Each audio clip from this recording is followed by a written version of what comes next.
वृंदावन में कालिया और धनुक का सामना करने के कारण दोनों भाइयों की ख्याति के चलते कंस समझ गया था कि ज्योतिष भविष्यवाणी अनुसार इतने बलशाली किशोर तो वसुदेव और देवकी के पुत्र ही हो सकते हैं।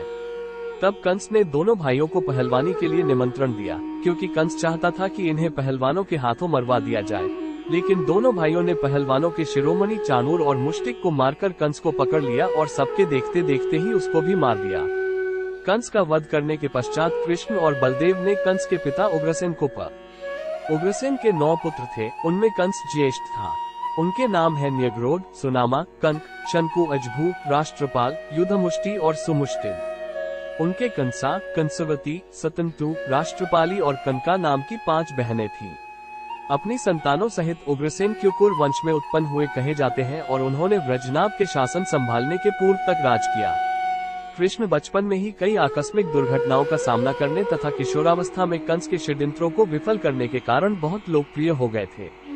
कंस के वध के बाद उनका अज्ञातवास भी समाप्त। दोनों भाइयों को अस्त्र, शस्त्र और शास्त्री की शिक्षा के लिए सांदीपनी के आश्रम भेजा गया, जहां पहुंचकर कृष्ण बलराम ने विधिवत दीक्षा ली और अन्य शास्त्रों के साथ धनुर्विद्या में विशेष दक्षता प्राप्त की। वहीं उनकी सुदामा ब्राह्मण से भेंट हुई, जो उनका गुरु भाई हुआ। इस आश्रम में कृष्ण ने अपने जीवन के कुछ वर्ष बिताकर कई सारी घटनाओं से सामना किया और यहाँ भी उनको प्रसिद्धि मिली। शिक्षा और दीक्षा हासिल करने के बाद कृष्ण और बलराम पुनः मथुरा लौट आए और फिर वे मथुरा के सेना और शासन का कार्य देखने लगे। उग्रसेन, जब कंस का वध हो गया तो मगध का सबसे शक्तिशाली सम्राट जरासंध क्रोधित हो उठा, क्योंकि कंस उसका दामाद था। जरासंध कंस का श्वशुर था। कंस की पत्नी मगध नरेश जरासंध को बार बार इस बात के लिए उकसाती थी कि कंस का बदला लेना है। इस कारण जरासंध ने मथुरा के राज्य को हड़पने के लिए 17 बार आक्रमण किए। हर बार उसके आक्रमण को असफल कर दिया जाता था। फिर एक दिन उसने काल्यवन के साथ मिलकर भयंकर आक्रमण की योजना बनाई। काल्यवन की सेना ने मथुरा को घेर लिया। उसने मथुरा नरेश के नाम संदेश भेजा और काल्यवन को युद्ध के लिए 1 दिन का समय दिया। श्री कृष्ण ने उत्तर में भेजा कि युद्ध केवल कृष्ण और काल्यवन में हो, सेना को व्यर्थ क्यों लड़ाएं?